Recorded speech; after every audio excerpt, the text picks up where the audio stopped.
Welcome to food awesome. இன்றைக்கி நம்ம என்ன செய்ய போகிறோன்னா சுலபமான ரவை பாயாசம் செய்ய போகிறோம். அது எப்படி செய்யறதுன்னு இப்போ பார்க்கலாம். எங்கள் சேனலை மறக்காமல் சப்ஸ்கிரைப் பண்ணுங்கள். பக்கத்தில் இருக்க நோட்டிஃபிகேஷன் பெல்லையும் கிளிக் பண்ணிக்கோங்க. இப்போ நம்ம கடாயில் 1 டேபிள் ஸ்பூன் நெய் ஊற்றிக்கலாம். இப்போ நம்ம நெய்யில் முந்திரி அப்புறம் உலர்ந்த திராட்சை எல்லாமே நம்ம வறுத்து எடுத்துக்க போகிறோம். ஃபஸ்ட்டு முந்திரி ஒரு 10 பீஸ் நான் எடுத்து வச்சுருக்கேன். அதை இப்போ பொன்னிறமாக நம்ம வறுத்து எடுத்துக்கலாம். ரொம்ப கருக விட்டிங்கன்னா கசக்கும், அதனால் லைட் ப்ரௌன் வரப்போ நம்ம எடுத்துடலாம்.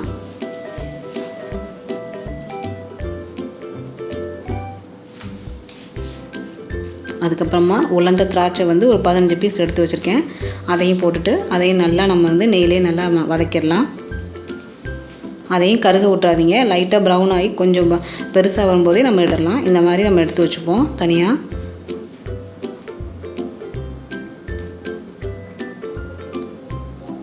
அதுக்கப்புறமா அந்த மீதி நெய்யிலேயும் நம்ம ரவை ஒரு 1/4 கப் எடுத்துக்கலாம். அதை நல்லா நெய்யிலே நல்லா நம்ம வறுத்துடலாம். நீங்கள் சிம்லே வச்சு நல்லா நீங்கள் வறுத்துருங்க. கலர் கொஞ்சம் கூட சேஞ்ச் ஆகக்கூடாது. இப்போது வறுத்தாச்சு. இந்த டைம் நம்ம 2 கப் தண்ணி நம்ம ஆட் பண்ணிக்கலாம். ஏன்னா 1/4 கப் ரவைக்கு 2 கப் தண்ணி நம்ம ஆட் பண்ணணும். ஏன்னா ரவை நல்லா வேகணும். அதுக்காக நம்ம 2 கப் தண்ணி நம்ம ஆட் பண்ணுறோம்.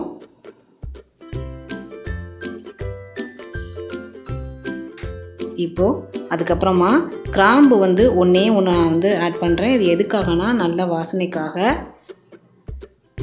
நீங்கள் ஒன்று ஆட் பண்ணுறதுனால ரொம்ப வாசனை வரும் நீங்கள் நினைக்காதீங்க, லைட்டாக தான் வரும். அதுக்கப்புறமா உப்பு ஜஸ்ட் ஒரு பிஞ்ச் மட்டும் தான் போடணும். போட்டதுக்கப்புறமா இது இப்போ நல்லா வேக விட்டுடலாம். ரவையை மீடியம் ஃப்ளேமில் வச்சு நல்லா வேக விடுங்க.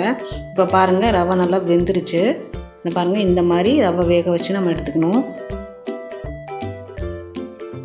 ரவை நல்லா வெந்தால் தான் பாயாசம் நல்லா டேஸ்ட்டாக வரும்.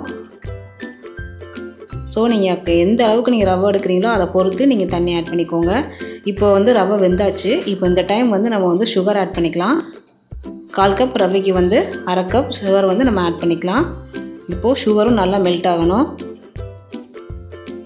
நல்லா கரைய விட்டுருங்க நல்லா. இப்போ நல்லா கரைஞ்சாச்சு. இந்த டைம் நம்ம பால் 1/2 கப் நம்ம எடுத்துக்கலாம். பால் கெட்டியான பாலாக இருக்கணும்.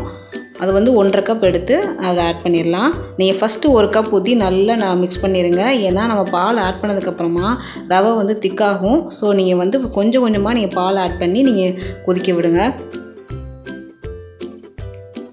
நீங்கள் ரொம்ப தண்ணியாக வேணும்னா நீங்கள் 2/2 கப் பால் கூட நீங்கள் ஆட் பண்ணிக்கலாம். ஆனால் நீங்கள் தண்ணி மட்டும் ஆட் பண்ணிடாதீங்க, பால் தான் நீங்கள் ஆட் பண்ணணும். ஏன்னா நீங்கள் செஞ்ச உடனே சாப்பிட்றதுனா நீங்கள் 1/2 கப் ஆட் பண்ணால் போதும். இப்போது 1/2 கப் ஊற்றி நான் நல்லா கொதிக்க விட்டாச்சு. இப்போ அதுக்கப்புறமா நம்ம ஏலக்காய் தூள் ஒரு 1/4 டீஸ்பூன் நம்ம ஆட் பண்ணிக்கலாம். அதுக்கப்புறமா நம்ம வறுத்து வச்சுருக்கிற முந்திரி உலர்ந்த திராட்சையை நம்ம ஆட் பண்ணிடலாம்.